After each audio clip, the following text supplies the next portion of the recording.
Martineau. L'opinion populaire. Cube Radio. Cube Radio. En direct à LCN. À LCN.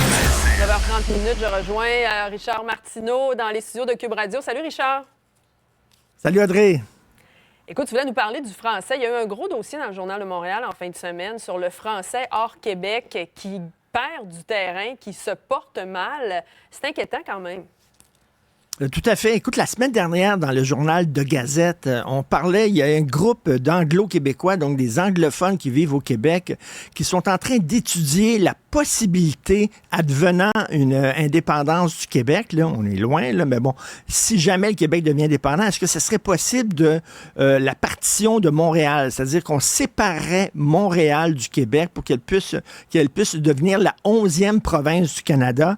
Là, ils sont en train, ces gens-là, de consulter des constitutionnalistes pour savoir si ce serait possible de faire ça, parce qu'ils disent, les anglophones au Québec, ils vivent surtout à Montréal et il faut protéger les anglophones du Québec contre le terrible gouvernement Legault qui veulent leur enlever des droits, puis bon, on est bien épouvantable au Québec envers notre minorité anglophone. J'espère qu'ils ont lu le dossier ce week-end. Les francophones à l'extérieur du Québec, ça va très, très mal. Ils constituaient 6 % de la population. C'est rendu maintenant 3 %. Il y a des villes en Ontario où les francophones sont très présents dans ces villes-là, parfois même des fois majoritaires, et ces villes-là n'arrivent pas à obtenir un statut bilingue, alors qu'au Québec même, il y a des villes, hein, Audrey, on le sait, il y a des villes où les anglophones sont en minorité. Pourtant, la ville a quand même un statut bilingue. Les anglophones du Québec ont leur journal, ils ont CTV, ils ont CBC, ils ont leurs institutions, leurs hôpitaux, ils ont leurs écoles. De quoi ils se plaignent? Ils devraient regarder ce qui se passe pour les francophones à l'extérieur. Je veux dire, la gouverneure générale ne parle pas français. Le premier ministre du Nouveau-Brunswick, qui est la seule province officiellement bilingue, ne parle pas français. De quoi ils se plaignent? C'est une des minorités les plus privilégiés au Canada.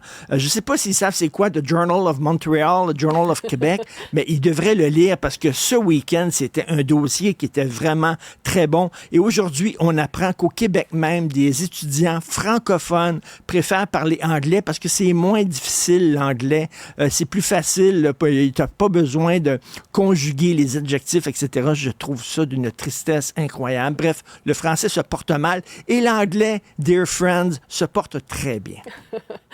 Et le jour de la Terre, Richard, aujourd'hui, on met beaucoup de responsabilités sur les individus. On a notre part à faire, c'est sûr, mais ce que tu dis, c'est que c'est bien aussi qu'on sévisse contre les entreprises plus polluantes, là. Ben c'est ça, on dit une image vaut 1000 mots. Moi, je dessine très mal, Audrey, là, mais si j'étais un caricaturiste, je dessinerais... Oui, moi, c'est des bonhommes allumettes, là.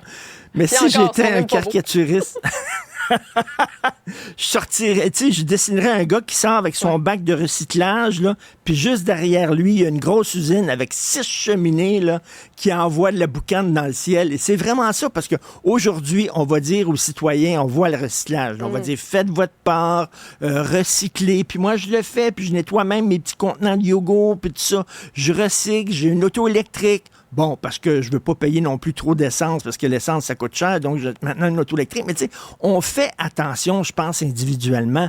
Mais si dans notre dos, on accorde des passe-droits à des entreprises hyper polluantes, tu sais, là, je veux dire, on avait le BAP. Le BAP, c'était justement pour s'assurer que les gros projets au Québec puissent respecter l'environnement.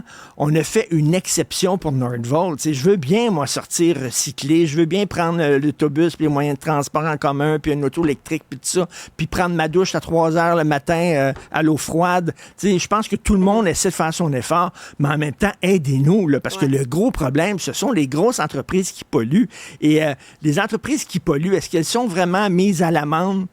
Pas souvent, très peu. Donc, ce serait bien là, les conseils aux individus corrects, mais il faut sévir envers les entreprises polluantes. C'est comme ça qu'on va un peu améliorer le sort de notre planète. Et pour pas que nos efforts soient annulés en quelque sorte par ces plus grands pollueurs. Tout à fait. Merci beaucoup, Richard. À demain.